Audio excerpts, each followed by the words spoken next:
Hello everyone. So the given question is a assertion reason type question. So the assertion given is an isothermal process is always an isolated one. Okay. And the reason given is during an isothermal change, there exists thermal equilibrium between system and surrounding. Okay. Hence, here there are four options given about the assertion and reason, amongst which we have to choose the correct option. Okay. So first coming to assertion that is given is an isothermal process is always an isolated one. Okay. So coming to adiabatic process, in this process there is no heat exchange.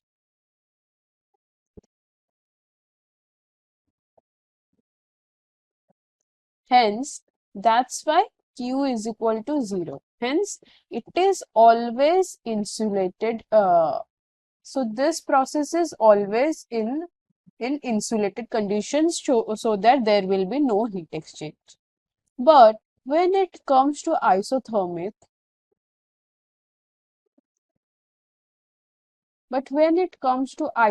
process or isothermal process, there is only the temperature is constant. But there is heat exchange.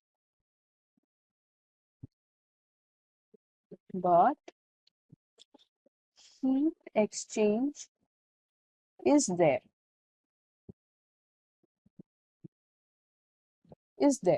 Hence, this is not isolated or not insulated. Hence, this is not isolated. Hence, the given this statement is wrong. Okay. Hence, now coming to the reason given. Okay. Okay. So coming to the reason. Okay. Hence, the reason is given that during isothermal change, there exists thermal equilibrium between system and surrounding. Okay. So thermal equilibrium. So during isothermal process. Okay. Hence, this will be an isothermal process. As I already said, during isothermal process, temperature is remaining constant, correct? And now, during isothermal process, what is happening? That system and surrounding are in equilibrium, correct? System and surrounding are remaining in equilibrium, and they are absolutely in thermal equilibrium, as there is no change in temperature. Because there is no change in temperature, correct? No change in temperature. Hence, the reason given is correct. Okay, this one is correct. Hence, what would be the right option? Right option would be statement 1 is false and statement 2 is true. Okay. Hence, the fourth option that is given is statement 1 is false and statement 2 is true. Hence, the fourth option will be the correct one. Okay.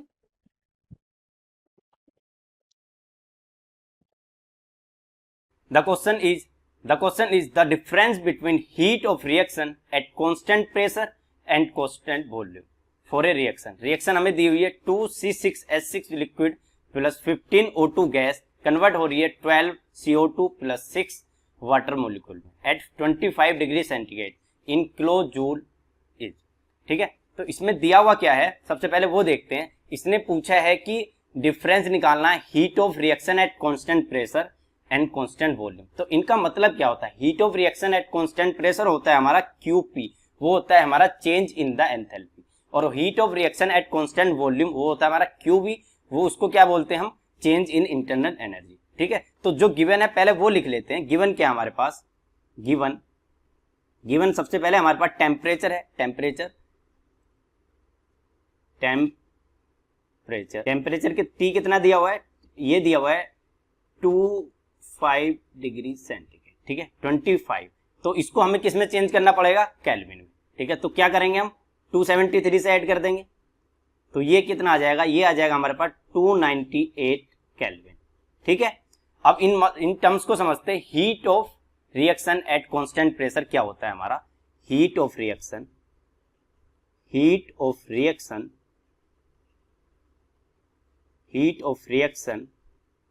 At constant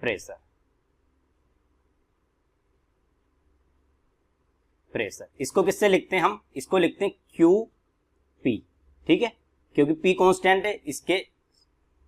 ठीक है, तो ये कितना होता है, ये होता है हमारा डेल्टा H। ठीक है, और हीट ऑफ रिएक्शन एट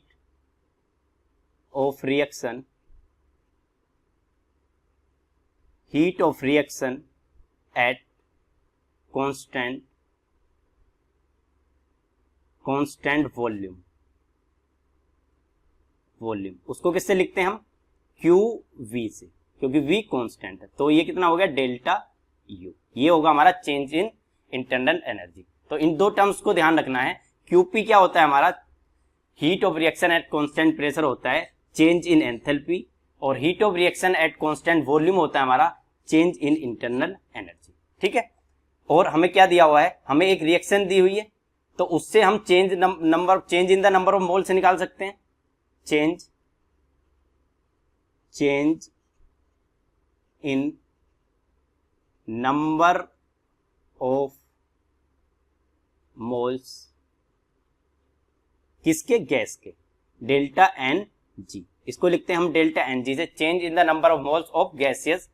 ठीक है, गैसियस प्रोडक्ट होगा या रिएक्टेंट होगा, तो इसका फॉर्मूला होता है number of moles of gaseous product minus number of moles of gaseous reactant. ठीक है, तो डेल्टा NG को समझते हैं। डेल्टा NG क्या है, change in the moles of gaseous product या रिएक्टेंट। ठीक है, चेंज ऑफ गैसियस प्रोडक्ट और गैसियस रिएक्टेंट।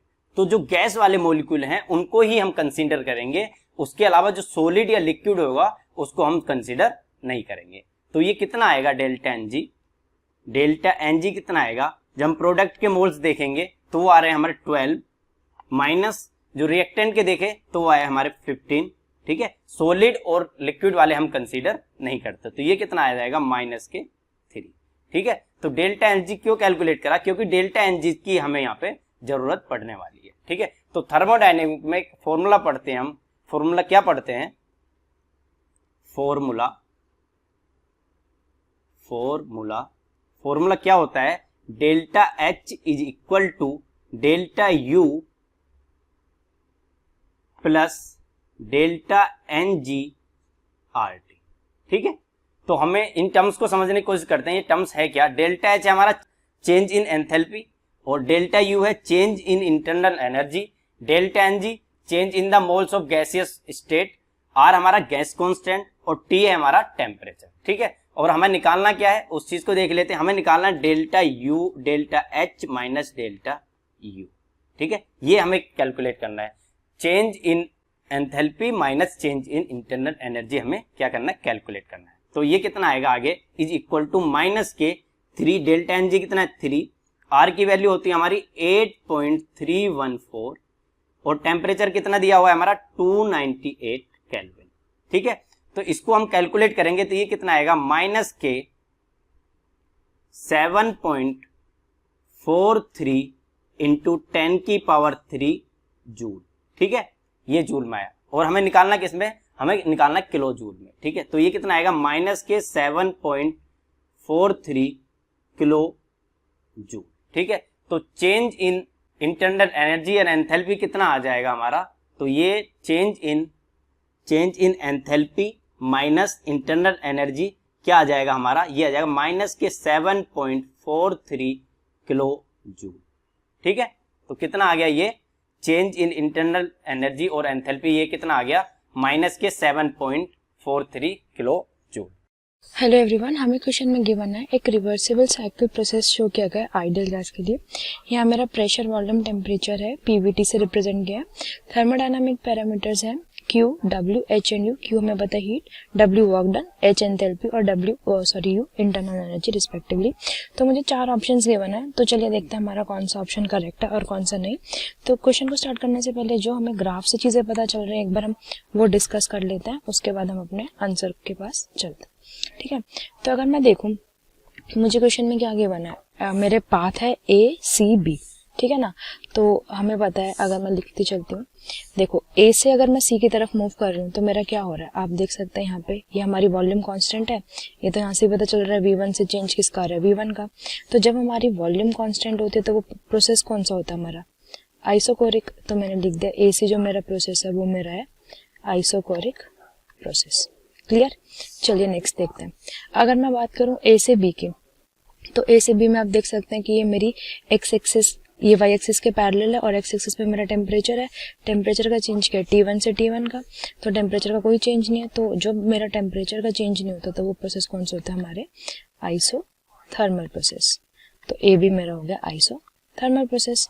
अब हम थर्ड प्रोसेस की बात करते हैं जो हो रहा है हमारा B से C, B to C, ठीक है ना। तो देखो यहाँ पे क्या हो रहा है, हमारा प्रेशर क्या है, P2 से P2, प्रेशर में कोई चेंज नहीं है, वॉल्यूम और टेम्परेचर में चेंज है। तो जब हमारा प्रेशर कांस्टेंट होता है तो वो हमारा प्रोसेस क्या कहते हैं, हम उसको आइसोबैरिक प्रोसेस, ठीक है। ये हमने अपने छोटा सा इंट्रो ले लिया कि ये हमारे कौन कौन से प्रोसेस हो रहे हैं। तो मैं बात करूँ अगर एंथैल्पी चेंज की क्लोज सिस्टम है तो मैं क्या बोल सकती हूँ कि जो मेरा डेल्टा H AC का होगा plus change in enthalpy for CB plus change in enthalpy for BA, वो मेरा क्या होगा, 0, ठीक है ना। और हमें पता है एंथैल्पी किसका फंक्शन होता है, हमारा टेम्परेचर का। जो भी हमारी एंथैल्पी होती है वो फंक्शन किसका होता है, टेम्परेचर का, ठीक है ना। तो हमने देखा है AB वाले प्रोसेस में मेरा आइसोथर्मल प्रोसेस है, मतलब क्या है, टेम्परेचर कांस्टेंट है। टेम्परेचर कांस्टेंट है मतलब टेम्परेचर में कोई चेंज नहीं है, तो वो 0 हो जाएगा। तो फिर फॉर AB प्रोसेस इसके लिए मैं लिख सकती हूँ इसको 0। तो मैं क्या बोल सकती हूँ, जो मेरा डेल्टा H ऑफ AC है, डेल्टा H ऑफ AC वो किसके इक्वल हो जाएगा, डेल्टा H ऑफ BC के, ठीक है ना। और अगर मैं बात करूँ QP क्या होता है, हमारा QP क्या होता है, delta H change in internal energy किसके इक्वल होती है, हमारी हीट के लिए। और मैं बात करूँ पाथ जो मेरा BC है, किसके लिए बोल सकती है वाली चीज में, खाली जो मेरा पाथ BC है, क्योंकि वो उसमें मेरा क्या है, प्रेशर कांस्टेंट, ठीक है ना। तो अगर मैं इसको कंक्लूड करूँ तो यहाँ से मैं क्या बोल सकती हूँ कि जो मेरा QBC होगा वो इक्वल हो जाएगा डेल्टा H ऑफ BC के, ठीक है ना, क्योंकि BC में मेरा प्रेशर कांस्टेंट है। तो मुझे इक्वेशन 1 से क्या पता चल गया, ये मेरी डेल्टा H AC ये मेरी इक्वेशन 1 थी और यहाँ से भी ये मेरी इक्वेशन 2 थी। तो मैं ये बोल सकती हूँ कि जो मेरा QBC है, अगर मैं 1 और 2 को इक्वेट करूँ तो जो मेरा QBC है, QBC ये किसके इक्वल हो जाएगा, हमारा डेल्टा H ऑफ AC के, डेल्टा H ऑफ AC के, ठीक है ना। और अगर अब हम अपने पार्ट्स को देखते चलिए एक एक करके। मुझसे फर्स्ट पार्ट में क्या पूछा है कि QAC equals to change in the internal energy और वर्क डन ये गिवन है फॉर द प्रोसेस। तो हम अगर बात करें इस प्रोसेस के लिए तो आप देख सकते हैं कि जो मेरा AC प्रोसेस है, कौन सा AC हमारा कौन सा प्रोसेस था, आइसोकोरिक, ठीक है ना। और आइसोकोरिक प्रोसेस में हमारा क्या हो जाता है, वॉल्यूम कांस्टेंट। तो ये जो टर्म है क्या हुआ, AC equals to internal energy, internal energy क्या होती है हमारी Q प्लस W और वर्क डन तो यहाँ 0 होगा क्योंकि वर्क डन हमारा होता है पी डेल्टा वी, और चेंज इन वॉल्यूम हमारा एसी प्रोसेस के लिए कुछ है ही नहीं, तो वो 0 हो गया। तो दिस इज ट्रू, बट तो हम यहाँ पे वर्क डन किसके फॉर्म में लिखेंगे, एनसीवी, क्योंकि वॉल्यूम तो कांस्टेंट है। एनसीवी T2 माइनस T1 आएगा हमारा यहाँ पे, ठीक है ना, वर्क डन। तो वर्क डन मैं बोलूँ ए बी का, तो हमारा ये, तो ये हमारा ऑप्शन इनकरेक्ट हो जाएगा, ठीक है। बात करते हैं सेकंड ऑप्शन की, जो हमें गिवन है WBC QBC equals to HAC, जो मैंने अभी प्रूफ किया था, आपको स्टार्टिंग में प्रूफ करके दिखाया था कि कैसे हमने QBC को डेल्टा H ऑफ AC के इक्वल लिखा। तो यहाँ से मेरा ये पार्ट सेकंड करेक्ट हो गया, क्योंकि वर्क डन ऑफ BC का क्या है, BC की बात करें तो यहाँ पे हमारा वॉल्यूम का चेंज है, तो मैं लिख सकती हूँ प्रेशर इनटू वर्क डन क्या होता है मेरा P डेल्टा V, ठीक है ना। तो ये हमारा यहाँ से वर्क डन करेक्ट है। और बात करें थर्ड ऑप्शन की, जो हमें गिवन है delta H of CA is less than delta U of CA, ठीक है। तो अब चलो इसके बारे में बात करते हैं।